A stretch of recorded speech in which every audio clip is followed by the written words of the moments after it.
I'm Larissa Kesty, and this is my project on Guatemalan culture for oral and interpersonal communications. Some key values of Guatemalan people are that family is very important to them, and their family kind of shapes who they are as an individual. So in many cases, you'll find that they live with their extended family, if that be like grandma and grandpa or aunt and uncle or anything of that sort. They'll live sometimes in the same household as them, or sometimes like in the same neighborhood, like one house over or two houses over. They like to stay close to their family because it's so important to them. And in many cases, women are the ones who do traditional housework, whether that be cooking, cleaning, etc. And in often cases, like in Guatemala, they will go to markets and sell their products, whether that be something they made, like clothing or like a pot holder or something of that sort, or fresh made produce that they will can or make something out of, or just the fresh produce that they grow. And in many cases, it is the men who do the heavy lifting, and such as the field work or the demanding labor. And the common religion of Guatemalans is Roman Catholic, and that takes up about 50% of the people in Guatemala are that religion. It's the common religion of the culture. Some more key values or like important factors is Guatemalans' root run deep in the Mayan civilization.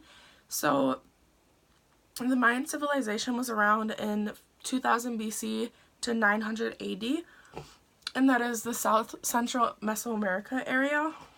So that's the same areas where Guatemalans are found today. So they have tied roots from Guatemalans to Mayan civilization and Mayan cultures. They're very closely related. And here I just have a picture of the pyramids of Tikala and the Pinita that is over in the south central Mexico area. It was one of the works of art of the Mayan civilization, and they were known for things like their arts and their language and their knowledge on those things, and they built amazing works of arts like that pyramid. So Guatemalans' experience in the United States, overall their immigration into the United States was pretty slow, so they took their time. But the largest amounts of immigrants seen to come to this area were in the 1980s, where hundreds of thousands came during that time, but many of them happened to be illegally coming here. And one of my references was from Hong, and according to the 1990 U.S. Census, there was 2,680,779 persons of Guatemalan origin in the United States during the 1990. And since then, over 300,000 Guatemalans have entered the United States illegally. And since a lot of these Guatemalans were coming here illegally, they tended to try to blend in with the other Latino cultures.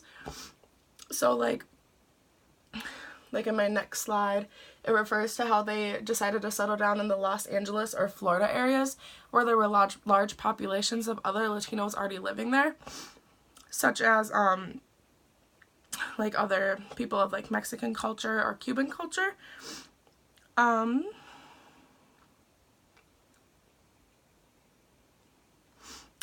And due to them integrating with other Latino cultures, many specifically just Guatemalan traditions weren't passed down through the different generations, because since they integrated so tight-knitly with other Latino cultures, they kind of just adapted the cultures of those peoples.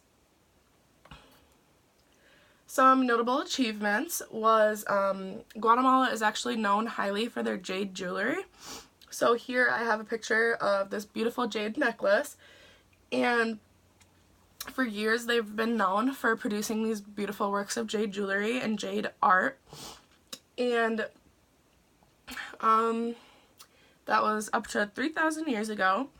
And in the Mesoamerica, like 3,000 years ago, the traditional Mayans used jade not just for jewelry, but for like tools and ornaments, and for like documentation of parts of life and stuff. So it was a very like adaptive material that they used for many different things. And yeah. Some do's and taboos. Guatemalans enjoy dressing well, and that is something that they really take pride in. And so this is a traditional dress of a man who is Guatemalan. So you can see it's really bright and colorful and out there, but also very well put together because they enjoy looking nice. And they take their titles very seriously, such as like if a married woman is married, she very much so likes to be called by her married name, Mrs. rather than Miss, or such as like a doctorate title or a bachelor title. And when greeting, women often greet with air kisses, and men generally greet with a business handshake. And it is very customary to always tell people it is nice to meet them or greet them when you're first meeting them, which is whichever way sees fit. So if it's in a formal situation or not.